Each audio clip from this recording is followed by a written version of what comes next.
চরম গ্যাস সংকটে রাজধানীবাসী। গত কয়েকদিনে বাসাবাড়িতে গ্যাসের এই সংকট আরও তীব্র হয়েছে। চুলা না জ্বলায় রান্না করতে না পেরে বিকল্প উপায় খুঁজতে হচ্ছে। সংকট বেড়েছে সিএনজি স্টেশনগুলোতেও।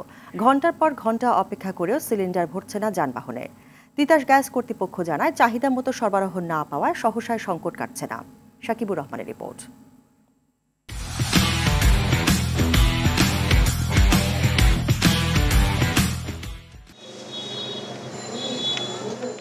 যতক্ষণ ম্যাচের কাঠিতে আগুন আছে, গ্যাসের চুলা জ্বলছে, ঠিক ততক্ষণ কাঠির আগুন নিভলে চুলাও বন্ধ।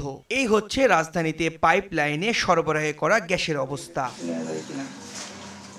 রাজধানীর পূর্ব রাজাবাজারের বাসিন্দা শাহরিনা সুলতানা, স্বামী আর 3 সন্তানের পরিবার। প্রতিদিন দুপুরের জন্য রান্না করার কথা থাকলেও সেই রান্নার জন্য গ্যাসের অপেক্ষায় থাকতে হয় মাঝরাত পর্যন্ত। এই যে ভোরে 5টার আগে উঠে রান্না বান্না করি, কষ্ট হচ্ছে।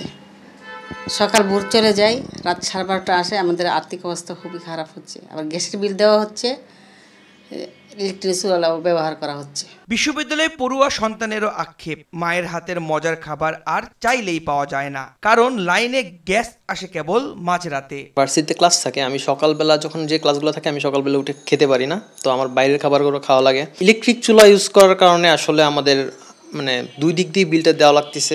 সিএনজি স্টেশনে এমন লম্বা লাইন দেখে মনে হতেই পারে ব্যবসা মনে হয় ভালোই যাচ্ছে, কিন্তু বাস্তবতা উল্টো। চাপ না থাকায় যানবাহনের লাইন কেবল দীর্ঘ হচ্ছে। গ্যাসের বিক্রি নেমেছে অর্ধেকে। আগে তো আমরা একবার 2বার নিলে হতো, এখন 3বার 4বারও নেওয়া লাগে। অনেক পাম্পে ঢুকতেই দেয় না, পাম্পে প্রেশার থাকে না, গ্যাস পাওয়া যায় না। তখন ওই 2-3বার ওই সময় নষ্ট হয়। সকাল 6টা থেকে 8টা পর্যন্ত সীমিত থাকে।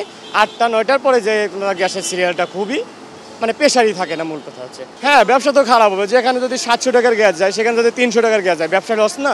সিএনজি চালিত যানবাহন চালকরা জানান, এভাবে চলতে থাকলে গাড়ি চালানোই কঠিন হয়ে যাবে। গ্যাস নিতে এলে হাওয়া ঢুকে, প্রেশার ভালো পাওয়া যায় না।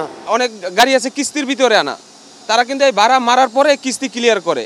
যেরকম মাস শেষে যদি এরকম ভাড়া ঠিকমতো মারতে না পারি, অনেক সময় দেখা যায় যে এই ব্যাংকের কাছে অনেক জবাবদিহি করতে হয়, এবং অনেক সময় ভাড়া কিস্তি ঠিকমতো না দিতে পারলে গাড়িও ব্যাংক নিয়ে যায়। গ্যাস সরবরাহকারী সংস্থা তিতাস জানায়, রাজধানীতে তাদের প্রতিদিনের চাহিদা 19,500 মিলিয়ন ঘনফুট, অথচ পাওয়া যাচ্ছে 15,500 মিলিয়ন ঘনফুট। ধনীয় পর্যায়ে আমরা একটা ডিমান্ড দিই পেট্রোবাংলাকে যে এটা মিনিমাম, এটা না হলে আমাদের কাস্টমাররা লো প্রেশারে থাকে। পেট্রোবাংলা কিন্তু আমাদেরকে অ্যালোকেশন অনুযায়ী আমরা যেটা চেয়েছি 1950 মতো, সেটার এগেইনস্টে আমরা অ্যালোকেশন পেয়েছি হলো মাত্র 1550 বা একটু সামান্য কিছু বেশি। এলএনজি আমদানি সংকট আর গ্যাসের চাপ কম থাকায় সংকট আরো তীব্র হচ্ছে।